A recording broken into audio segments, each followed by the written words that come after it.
Então, para começar a nossa investigação de hoje, eu queria jogar uma ideia aqui. Imagina se ficasse provado que uma decisão apressada, tipo, tomada numa tarde qualquer de frustração, pudesse criar uma onda de choque que atravessa séculos. Nossa, é um conceito bem pesado, né? Muito.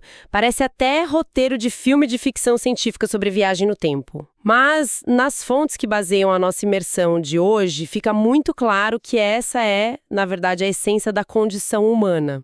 Com certeza, porque a percepção mais comum que a gente tem sobre as nossas escolhas diárias é que elas funcionam tipo atirar uma pedra no lago, sabe? Faz aquele barulhinho e pronto. Exato. A pedra quebra a tensão da água, afunda e a gente acha que o evento durou só um segundo. E é aí que mora o perigo. Ah, porque a gente ignora a física da coisa. Total.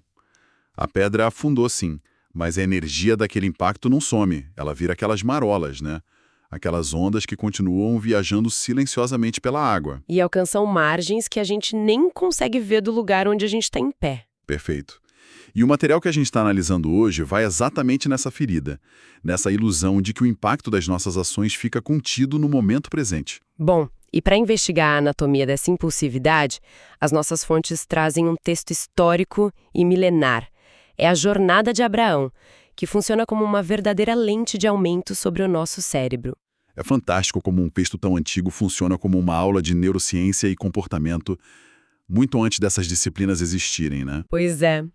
A nossa missão hoje é extrair dessa história lições atemporais sobre paciência, conflito e principalmente a nossa atração quase fatal por atalhos. Tem uma frase logo na introdução do material que me chamou muita atenção. Qual frase? O texto crava assim: algumas decisões erradas atravessam gerações. Uau! Isso inverte completamente a lógica moderna. Sim. Hoje em dia a gente é ensinado que todo erro pode ser apagado com um pedido de desculpa, sabe? Uma mudança rápida de rota.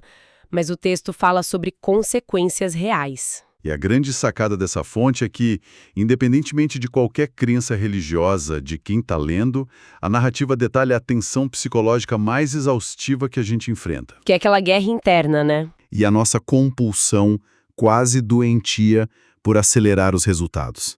É um estudo clínico sobre o que acontece quando a gente não suporta o nosso próprio relógio interno. E para desvendar como esses ecos atravessam gerações, a gente precisa voltar para o quilômetro zero dessa história. O momento exato de sair da zona de conforto. O início de tudo. Isso. A fonte relata que Abraão morava numa terra super confortável, cheia de segurança, ele dominava o ambiente.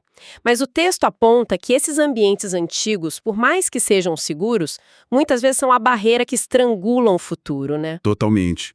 O cérebro humano é programado para economizar energia e buscar coisas previsíveis. Então, quando vem a decisão de abandonar o que é previsível, o nosso sistema nervoso entra em alerta máximo. O diagnóstico do material é cirúrgico. A maioria das pessoas até gosta da ideia do milagre, da promessa, mas detesta a fricção do movimento. Nossa, verdade. E tem outra frase de impacto na fonte: quem obedece começa jornadas que os acomodados nunca conhecerão. Só que essa ruptura é o primeiro teste de fogo. Abraão tem a coragem de iniciar o movimento, só que aí ele comete um erro de cálculo monumental. Que é um clássico da psicologia humana, convenhamos. Pois é, ele tenta diminuir o medo do desconhecido arrastando um pedaço do passado junto. Ele leva o sobrinho dele, o Ló. E isso ilustra um paradoxo gigante. Porque rola a coragem para dar o passo, mas falta a coragem para fazer uma ruptura limpa. Eu li uma analogia sobre isso nas nossas fontes que eu achei fantástica. Aquela do mergulhador? Essa mesma. Pensa num mergulhador de águas super profundas, indo lá para as Fossas Marianas. Ele tem um traje de alta tecnologia para aguentar a pressão, Certo. mas no último segundo, por puro apego emocional, ele amarra no cinto um snorkel velho de plástico que ele usava quando era criança. Caramba. E aquele negócio não tem a menor utilidade lá no fundo. Pior ainda, a pressão da água vai esmagar o plástico e os pedaços podem rasgar o traje principal. Colocando a missão toda em risco de morte. É uma imagem perfeita.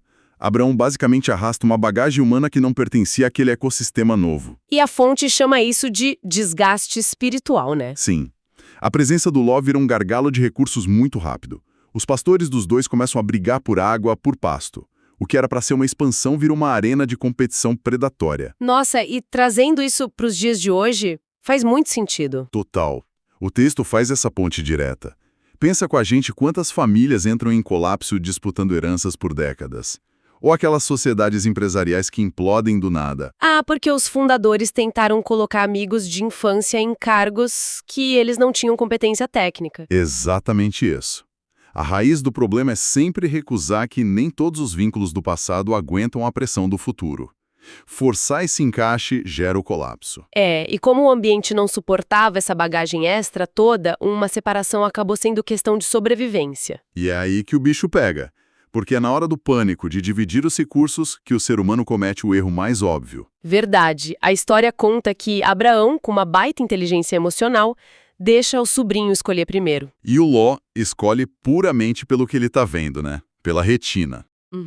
Ele vê as planícies verdes perto de Sodoma, a promessa de um lucro fácil, e vai direto para lá. E a fonte diz que esse é o maior erro moderno que a gente comete.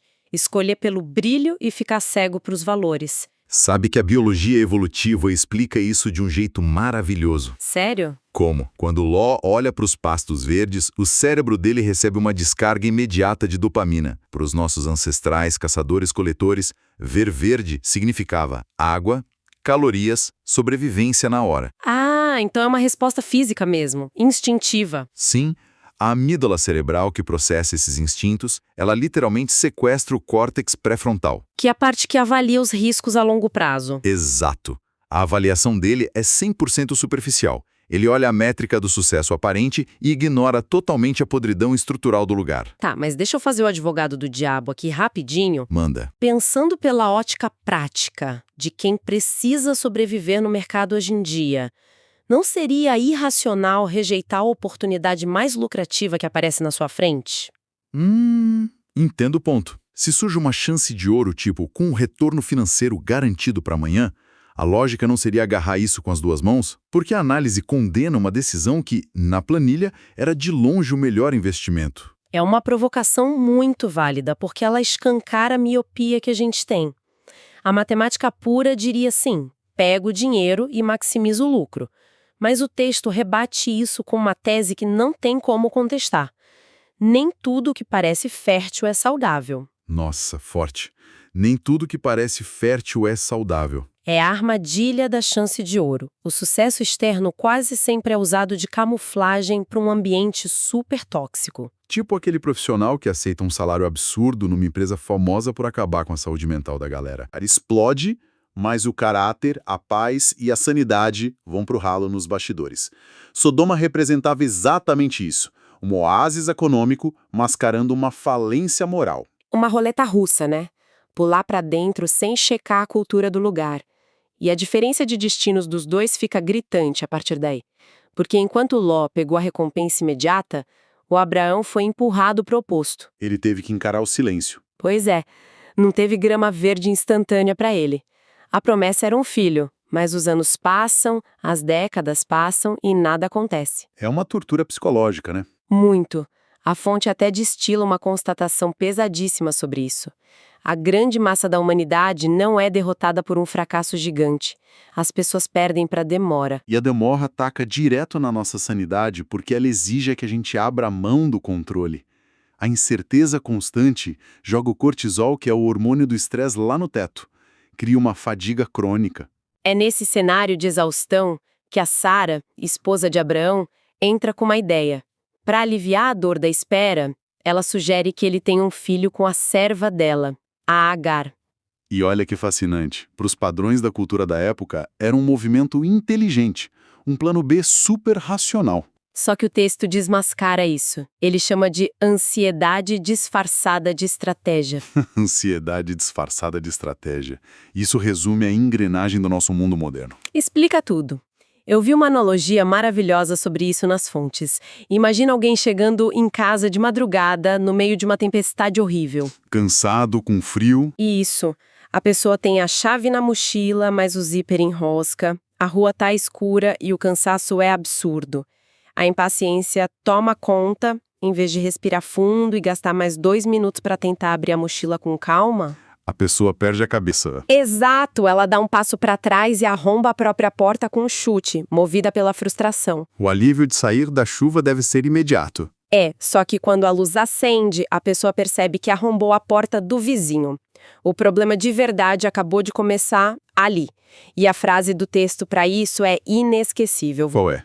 Nem toda porta aberta veio de Deus. Às vezes foi a nossa pressa que arrombou. Caramba. E a desconstrução dessa metáfora mostra justamente o perigo de querer ajudar o curso das coisas quando o desconforto bate no limite. O cérebro inventa urgências que não existem, né? Total. Ele não tolera a falta de ação. As fontes trazem vários paralelos sobre como a gente arromba portas hoje em dia.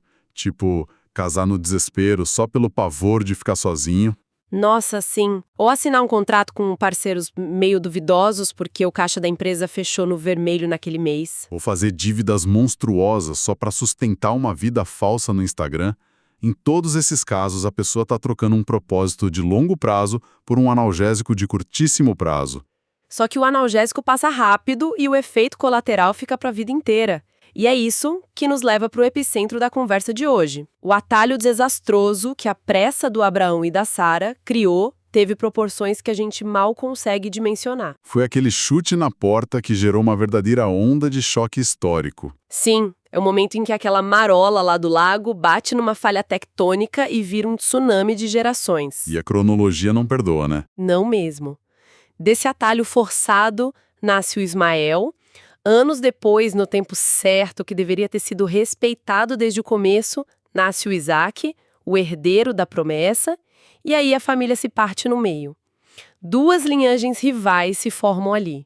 É interessante porque, do ponto de vista da sociologia, muitos estudiosos ligam a origem de tensões superdensas no Oriente Médio exatamente a essa divisão familiar. Exato. Mas o texto pede para a gente ter cuidado e não perder a lição humana, focando só na geopolítica. A grande mensagem é a assimetria do tempo. Uma decisão tomada em 5 minutos de desespero cobra juros na forma de séculos de sofrimento. E essa assimetria temporal é a característica mais terrível da impulsividade. Porque para construir algo que dure, a energia exigida é gigantesca. Leva tempo, resiliência. E para destruir... Para destruir ou corromper o processo com um atalho, basta um segundinho de descontrole emocional. Compreender o peso dessa matemática paralisa muita gente hoje em dia. É um peso esmagador mesmo.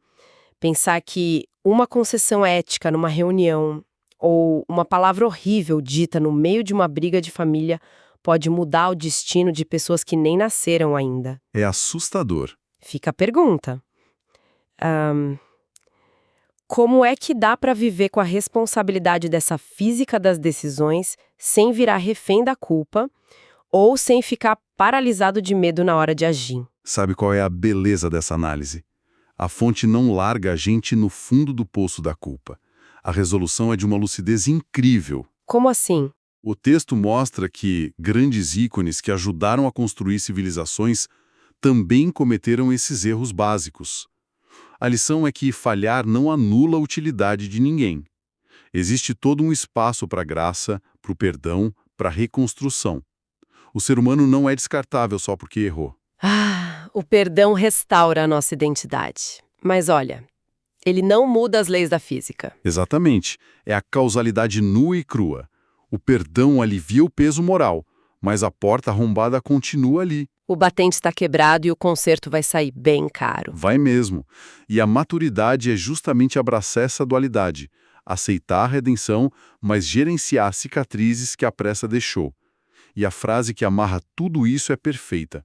Nem tudo que resolve hoje sustenta amanhã. Tem que olhar para o alívio imediato sempre desconfiando, né? Sempre. Bom, se a gente der um passo para trás para olhar o quadro todo, É chocante como uma história antiga desenha perfeitamente a neurose da sociedade moderna. E de cair o queixo. Para quem está acompanhando a gente hoje, do nada, percebeu que está num campo minado de relações que não deviam nem ter começado. Ou quem está desesperado tentando adiantar uma carreira ou resolver logo uma crise financeira. A grande diretriz de sobrevivência que fica é: pisa no freio.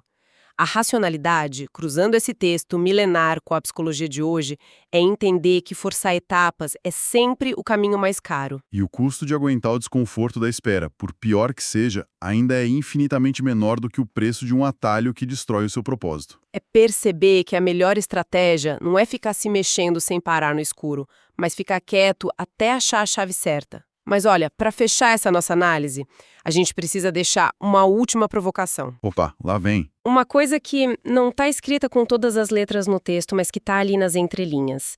Se a gente concorda que o teste mais brutal da vida é dominar a ansiedade e recusar o atalho, surge um enigma ainda pior. Qual? Como diferenciar a paciência genuína de um disfarce para covardia? Essa é a linha invisível mais perigosa que existe. Porque é muito fácil o cérebro, paralisado de medo, se convencer de que está sendo muito sábio e paciente. É a armadilha final. Então a pergunta que a gente deixa reverberando para quem está ouvindo é: a espera que você está vivendo hoje é uma paciência construtiva, criando raízes para sustentar algo grande? Ou é só procrastinação escondida atrás de uma máscara bonita? Fica a reflexão. Porque, voltando lá para o lago, atirar a pedra na hora errada cria um tsunami ruim. Mas se recusar a tirar a pedra quando a hora chega de verdade... Pode deixar a água estagnada para sempre. Exatamente. E esse vazio prolongado acaba sendo a pior consequência de todas.